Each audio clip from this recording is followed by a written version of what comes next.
back. This is the last video of the week, and this is Battle Royale 2.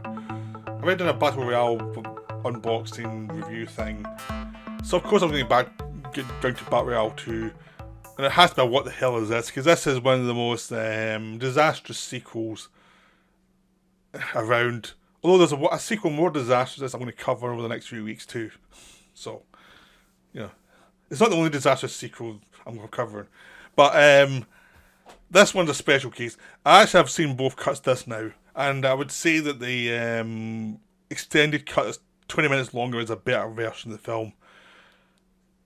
Mainly because you know what the hell is going on in the middle of the film, which you can't tell in a lot of the in Requiem cut. That's like which is the release cut. There were times I had no clue what the hell was going on, because there were just a lot of explosions, and it's like, what's happening now? And you'd be so like, you couldn't bother even listen to dialogue scenes to get to the next part of the plot, and it was just like this. I mean, the Requiem cut of this film is a bloody mess. It's an unwatchable mess. It's really terrible. It starts off on the rails. It's doing a repeat of the first film, and then it goes off into this weird territory, and it just becomes incomprehensible and incompetent, and it's just like this headache of a film, and it's like, how could this film go so badly wrong? The revenge cut is better. It doesn't solve a lot of the problems, but it solves some of them, so you at least know what's going on. You can follow what they're trying to do with the film. You get the feeling that this is the film they wanted to release, and there are more flashbacks, and everything's integrated a bit more, and it makes more sense. Everything, you can understand what the film is trying to be in this one. It may not be a very intelligent film, but you understand what it's trying to be. Still a mess, but at least it's comprehensible. I definitely recommend watching this, the Revenge cut. Both cuts are in the box set. The Revenge cut is the one to see though, because it actually does make sense. The other cut, it's unwatchable. It's just a mess. Now, the film was written and directed by Kenta Fukasaku, and the first film was written by him but directed by Kinju Fukasaku, who was his father, who was the great director of many films. He was a terrific director. He did the Battle for Honor films. He did Graveyard of Honor. Just a whole heap of great films. And he was like the person in charge of the first one. It was based on a novel, and they shaped that novel. The second one, they didn't have a novel to base it on, so they did their own thing. So the director of the first one, Kinju, he actually set up what the film was going to be about. Because it was post 9/11, an idea of these kids who were forced into these battle royales, rebelling against their society and becoming terrorists. Which is a good idea, actually. It was a decent idea. And in the original cut, you never made any sense of it. And the big problem is, Kinju died just before the film started production. He shot one scene, then he died. And I feel like if he'd lived and did the film, it'd have been a lot funnier. Because the first film was really funny. This would probably been a lot funnier and more ironic, and you would have gotten more nuance to the film, so it wouldn't have become this didactic one-note thing that feels kind of stupid. I think that's the big problem with the film, is it feels kind of stupid because it doesn't have a good director who can nuance it all out and add mood to things and create dramatic tension and basically develop the scenes so they're building and building and building. Because the first film could have just have been a set of murders, but isn't, because there's always a sense of progression to it, and it's always got a sense of purpose, so it becomes a terrific film. The second one just happens. Things happen. There's no progression, there's no, film just stops sometimes to have a speech, and then other times it just jumps around and you're like, what the hell's going on? And there's no, real sense of progression. It just seems like there's a lot of scenes put together, and there's no, through line to anything that makes sense. And I think if the original director had lived, that would have been there, and it would have been much funnier. Because, the idea is it's a threat against the adults. which basically is the kids basically fighting against the corruption of not only what they've grew up with, but also the corruption of like other societies who also influence Japan.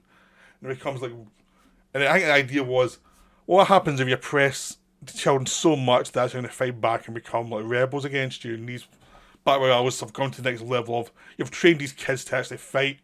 So the survivors are now training the kids to fight back and who are going around and they're actually training other people and they're going to become, all these people who are survivors now train the kids who now hate society to blow buildings up and things like that. You think, okay, that's an interesting idea.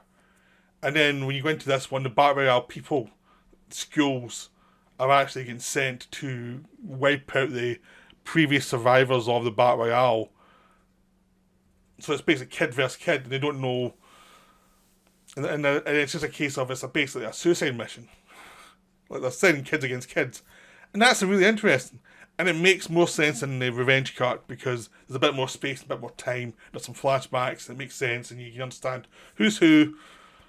And they do some slow motion now that wasn't the first version. That actually makes you can see what's going on and tactics going on and why people move in certain ways. So certain things actually make more sense. But thematically, it's still a mess. You can understand what's going on more. You can understand why people are doing things a lot more in this cut. But it's like, well, these kids are now growing up and they're becoming adults. So they can't really say, we're fighting as adults. That's like a bit of idiocy, which needs some irony, which I think you would have gotten if the original director had lived. But he didn't. So you get a very straight-faced version of it, which is stupid. And that's kind of the problem with the film, is it's like, it doesn't have the satire of the first film. It doesn't have the sense of all these kids and all their social interactions that come out during the Battle Royale.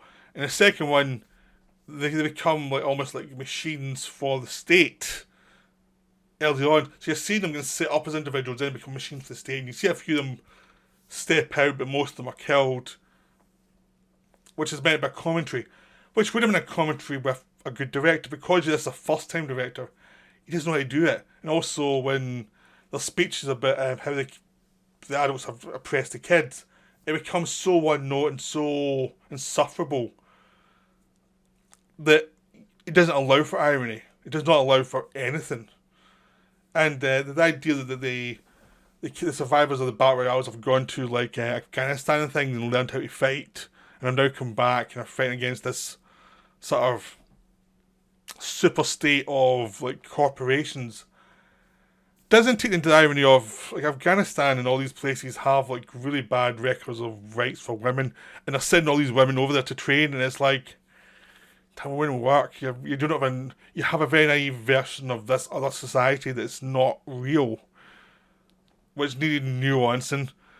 But there's also the idea that they haven't really got a second half. Like, this film, I think, was getting written as it went.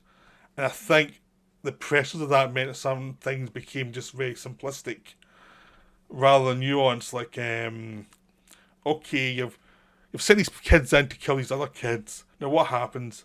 Well, we're sending our soldiers in to kill them. And that's it. And it's like, it needed satire.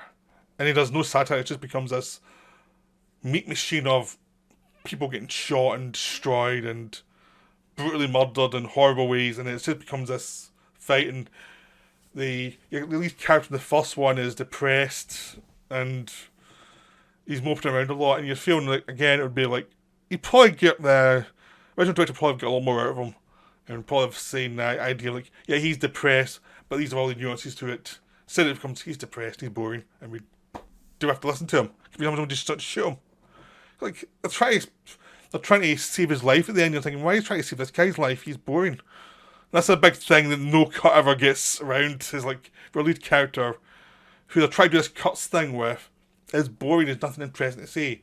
What he's saying isn't nuanced at all.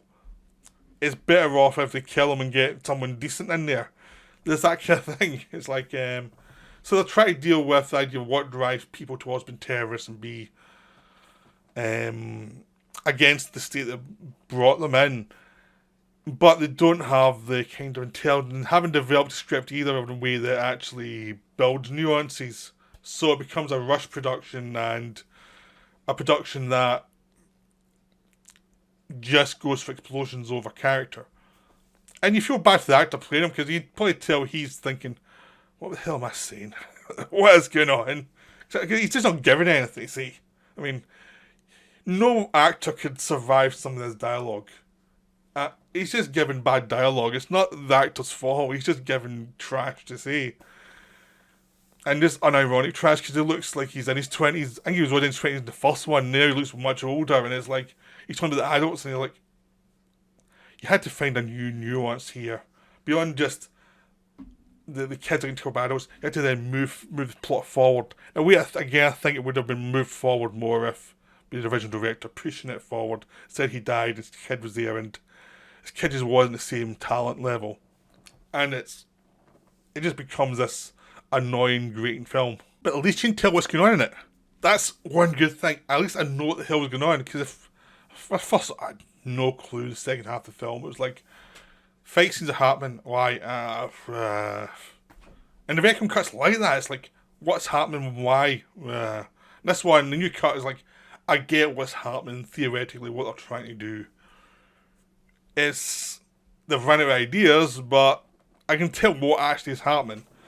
I can tell that I'm bored because there's no development. It's like now in this film they've got a kind of decentish first half, and then the second half goes way off the rails. Before they didn't have a decent anything. It was just like, well, what the hell was this?